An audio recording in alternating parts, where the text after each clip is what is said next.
if you look into the biotech field, it attracts people like me. It attracts people that care about what they're doing and they want to make an impact. So learning from them, working together with them, it's just amazing. It's amazing to have a group of people that are dedicated to medicine and making a product that actually helps people. This is Second Opinion. I'm Christina Farr. I'm Ash Sanews. And I'm Luba Greenwood. Welcome to the pod, where each week we navigate what's really going on in healthcare through strikingly candid conversations with the entrepreneurs and investors leading the charge. As your co-hosts, we promise to bring the perspective of a former journalist and investor, a doctor, a lawyer, immersed in the future of medicine with life sciences and digital health. And we're here to sift the signal from the noise in all of these conversations. Thanks for joining us. Let's dive in. Hey, Luba, so nice to see you. We missed you last time. Chrissy and I had a quick conversation about the state of affairs with CEOs and Fortune 500 companies. So good that you and I are here back to have another brief discussion. How are you doing? I'm great. What did you land on with the CEOs? Oh gosh, you got to listen to the episode. Okay. We had different reasons for why we thought women weren't in the C-suite, in the CEO role, but I'd love your perspective after you hear it. You've taken a new CEO role recently, so congrats on that one. You've spent a lot of time focusing on digital health, technology, biotech, so many other things. You have a pretty broad background. In recent years, Luba, we've had fluctuating investment levels in biotech. You and I have had conversations where, you've actually said to me, Ash, we need to think more carefully. There are market uncertainties in this space. But every time I talk to somebody now who's in the biotech space, there seems to be some revitalized interest and funding seems to be flowing in. And maybe this is more for technology or maybe it's drug development. I'm not sure, but I'd love to hear from you. How has this biotech landscape changed and where do you see it heading? Yeah, thank you so much. Absolutely. It has changed quite a bit, but I think it has changed. I would say the general consensus, it's changed a bit for the better. You're absolutely right. Over the last year and a half, I would say we have come out of very, very tough funding environment in biotech, but it also provided a lot of learnings for all of us, and especially for a number of those investors that have never seen a downturn in their lifetime. Money, as you know, in biotech, but also in other areas of investment, was kind of at its high. Money was cheap, brought in a lot of money, also brought a lot of inexperienced investors and operators to biotech. And, investors started funding science experiments when the sky's the limit and money is coming in and it's cheap and you don't have to be really truly accountable for your results, and you don't have to see how quickly you can get to the market and actually deliver the medicine to patients. Yeah, you start maybe going after super duper early science, which is always good, but you can't put all of your money into the very early science bucket. So what we saw before, and this period, by the way, lasted a long time. If you look historically in biotech, we usually had ups and downs cycles every 3 to 5 years. This upcycle lasted a very long time and it was a bit unprecedented. So because of that, we never really had to sit back, look at what has done well, what has benefited patients, what actually translated into returns. And this year and a half has given the opportunity to investors, also to LPs, to limited partners and funds, and to operators to really understand what kind of companies can they build successfully and where the value to patients, where's the true innovation lie? Does it lie in platform technology, as was the belief earlier? Does it lie in single assets or multiple assets? Does it lie in a particular therapeutic area? So the good thing is all of us had a good amount now, year and a half to reflect. And also we see from the pharma side, pharma had a lot of uptick, a lot of activity because now assets are cheap. It has given them an opportunity to buy up quite a lot of companies. And so we're learning and looking through that as well. So I would say, there are two good things, good news came in two areas. So number one, as I mentioned, that appetite from pharma companies and acquisitions, which ultimately drives exits and thus funder interest and investment. And second, investors and company builders are back to fundamentals. People are looking for patient value. Nobody's interested in Me Too drugs. Everyone is hunting for now clinical stage assets and not so much very early type of work. People, if you ask, what are you investing now or what kind of company you're running, from people that are experienced, they say, we want data in humans and actual people in patients to make sure that the drug is safe and it's actually working or it's beginning to work. So we're getting some insight into the efficacy of the drug before putting more money after that. You could have picked any space to go and invest your time in and become a CEO of. Why did you pick the role you just picked? Why did you take on this role? What stood out to you compared to others in the space? So tell us a little bit about your role. Yeah, it's a great question. So I am right now running a company called Gallup Oncology, which is part of PureTech. And, when I was looking into positions, number one for me was partnering with real drug developers. So people that have great science and value great science, but also I would say investors and company builders that understand the development pathway, understand what is going to work and put their money and their time into the highest unmet medical need areas and into assets that will ultimately succeed in the clinic. And PureTech, if you look, has probably, especially most recently, has had some of the highest track record with companies like Karuna, companies like Seaport, of actually making drugs that for example, Karuna, which was bought by BMS for $14 billion, for schizophrenia, it's first of its class type of a drug for schizophrenia in decades. So for me, that track record, understanding of clinical trials and high unmet medical need was key. So I came in as an EIR and also heading their oncology franchise, which is Gallup Oncology.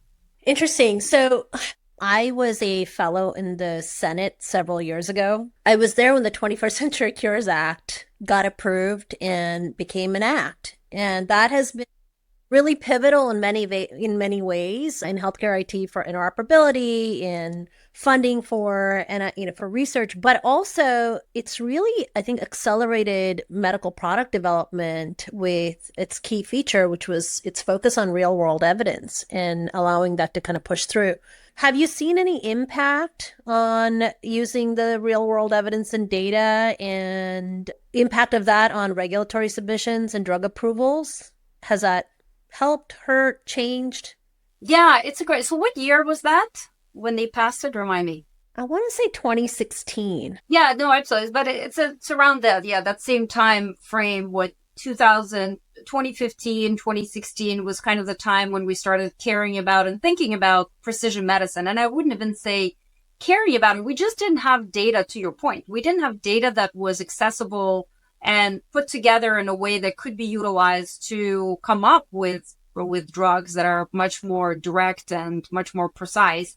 So now we can finally do that. And the kind of data, so, proteomic data, genomic data, and, lots of other type of data that can inform us, first of all, what kind of a patient will respond better to which kind of drug, but also even more importantly, how do we make better drugs? How do we, and this is what you're seeing right now in oncology, most of the clinical trials today have some sort of a marker. So either a biomarker or a signature that is going to inform both the clinician, is going to inform the FDA, and ultimately inform the physician that is prescribing who is going to be responsive to a particular drug. So I think that we're definitely, it's not everywhere, but in oncology, we have certainly benefited from the act, that we have certainly benefited from the use of data. That's why you saw companies around that time like Tempus and Flatiron, which you and I know very well, have started around that time and were bought around that time, and started partnerships with big pharma around that time, all because it started being implemented in drug design and development. So for sure, it's utilized. Hey everyone, we'll get right back to the conversation after a word from our sponsors. Hey everyone, Eric here. At Turpentine, we're always looking for ways to streamline our work. That's why we use Notion for all our internal documents. It's been a game changer for us, and I want to tell you why. Notion is this amazing all-in-one workspace that combines your notes, docs, and projects. But what's really cool is their new Notion AI. It's like having multiple AI tools built right in. You can search, generate, analyze, and chat, all without leaving Notion. What sets Notion AI apart is how it personalizes responses based on your content. It's not just another generic chatbot, it understands the context of your work. Plus, it can search across thousands of docs in seconds, even connecting to tools like Slack and Google Docs. And get this, Notion is used by over half of the Fortune 500 companies. Teams using it send less emails, cancel more meetings, and save time searching for their work. It's designed to keep everyone on the same page while protecting your privacy. Want to give it a try? Head over to notion.com/upstreampod. That's all lowercase. Notion.com/upstreampod. You can try Notion for free, and when you use our link, you're supporting our show. Give the powerful, easy-to-use Notion AI a shot today at notion.com/upstreampod.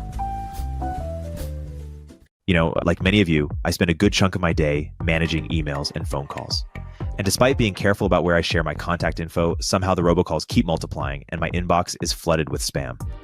It turns out there's a reason for this. Data brokers. These companies don't just collect basic contact info. They're gathering everything from your social security number and financial records to your shopping habits and employment history. Some health insurance companies are now working with data brokers to track your online activity, which could actually affect your insurance rates. Another huge privacy risk are people search sites. These websites publish detailed profiles about you, including your home address, family members' information, and even sensitive details like religious beliefs or political affiliations. This got me thinking about how exposed we all are. Whether you're sending a wire transfer, want to protect against identity theft, or just trying to keep your family's personal details private, that's why I started using Incogni. Here's what makes it different. They automatically handle 5 different types of data brokers: marketing, recruitment, financial information, risk mitigation brokers, and those people search sites. Instead of you having to track down all these companies yourself, and trust me, there are hundreds, Incogni contacts them on your behalf and demands they remove your information. And here's the key. They keep monitoring and removing your data automatically because these brokers often try to collect it again. Incogni protects your data across all your devices, whether you're working from home, a coffee shop, or anywhere with public Wi-Fi. Plus, you can add up to 4 additional family members under their family and friends plan. And they're so confident you'll see the difference in your day-to-day, they offer a 30-day money-back guarantee. Take your personal data back with Incogni. Use code ECON102 at the link below and get 60% off an annual plan. Incogni.com/econ102. So I thought all of this would be really helpful in thinking about accelerating early stage drug discovery and innovation. But from what you're saying at the start of this conversation, you said really everybody is really focused on later stage. They want clinical data. Are you concerned about the innovation of early stage drug discovery, that it might slow down? Or is anybody funding this? Yeah, it's a great question.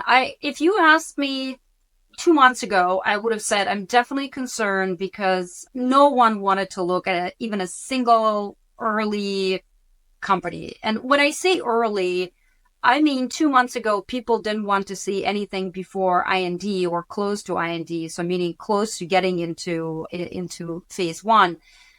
And now early, there's a little bit appetite developing for looking at things that there's a development candidate, meaning, there's a drug with some in vivo data in animals that shows that there is some sort of an activity, some sort of a proof of concept that this will work, be both potentially safe and maybe will also work. There's some biological activity.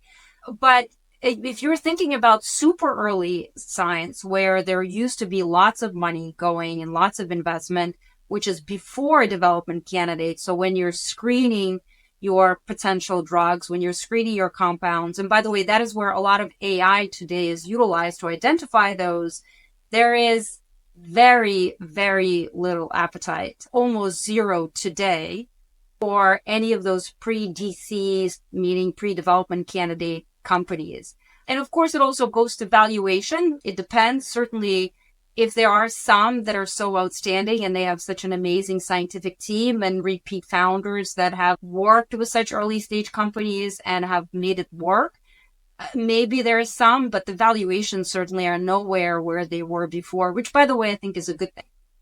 We've had a lot of conversations on AI and drug discovery. It seems to be a hot topic And It is. I think we've had segments on the show where we've talked about whether we're bullish or bearish about AI in general. And I'm certainly very bullish for what it could bring to patients and for drug discovery. But I'd love to hear if you think AI holds potential, what kind of potential in the way that we understand disease, the way we develop drugs. Are you working on anything in the space? Absolutely, definitely working in the AI drug development space as well. I would say the biggest interest and the biggest promise remains on the drug discovery side. So as I mentioned, where you're using machine learning in order to screen molecules and see whether or not there is some binding affinity and some great potential with a particular target, a particular protein. So that still stands out as the number one application of that technology.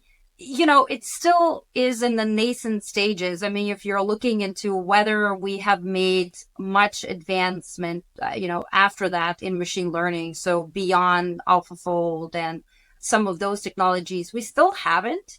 So those are still in development. And I know a lot of groups, as you and I know very well, are working on that. So I think that we'll see great promise there. But ultimately, where we see the most successful companies are the companies that are using machine learning technology, but together with traditional drug design and traditional drug making. So they're combining it with physics, combining it with chemistry.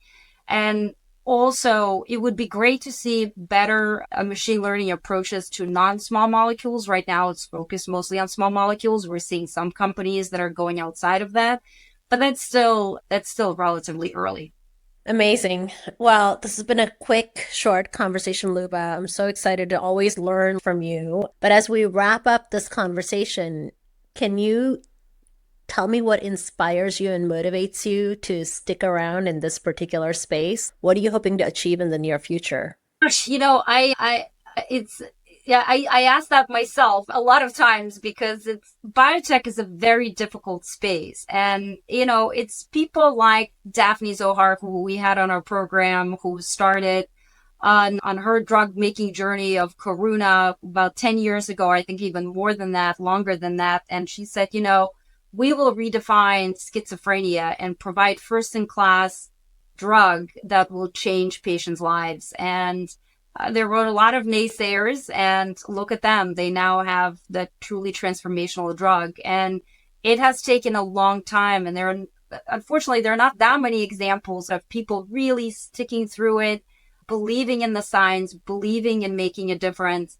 So I would say it's having people around me like that. And, and then this is another reason why I do also like oncology, I like immunology. These are the areas where we're seeing higher and higher incidence of cancer, higher and higher incidence of autoimmune disease, and in younger and younger patients. And it's devastating. The kind of, and, you're a physician, Ash, and the kind of cancers like colorectal that people didn't used to have until in their 70s and then 60s. And now you have young women in their 30s and late 20s that have stage 4 colorectal cancer. It is devastating. It's terrible. And there's really still, from most cancers, there's just nothing there for people other than chemotherapy, which, we had 30, 40, 50 years ago. So that's really what drives me. And also just the people. Another thing that's really exciting is if you look into the biotech field, it attracts people like me. It attracts people that care about what they're doing and they want to make an impact. So learning from them, working together with them, it's just like it is right now with pure tech folks. It's just amazing. It's amazing to have a group of people that are dedicated to medicine and making a product that actually helps people. I love that. I can't cheer for that any more than I already am. Thank you to folks like Daphne and others that are in the field that are leading the way. And thank you to all of the clinicians that are out there that are bringing this to reality and serving patients. Thank you, Luba. That was really interesting to hear, and I learned a lot. And we'll see you soon with the trio back with you, Chrissy, and I. Ciao. Thanks so much, Ash. Bye. Thank you. Thanks for tuning in to Second Opinion. Share it with colleagues and friends and message us to let us know what topics you want to discuss on the podcast. If you want to support the show, the best ways are to leave a review wherever you're listening and make sure you are subscribed. And check out Christina's Second Opinion newsletter on Beehive. A link to subscribe is in the episode description. Second Opinion is part of Turpentine, the podcast network behind Turpentine VC, Age of Miracles, and more shows for experts by experts in tech.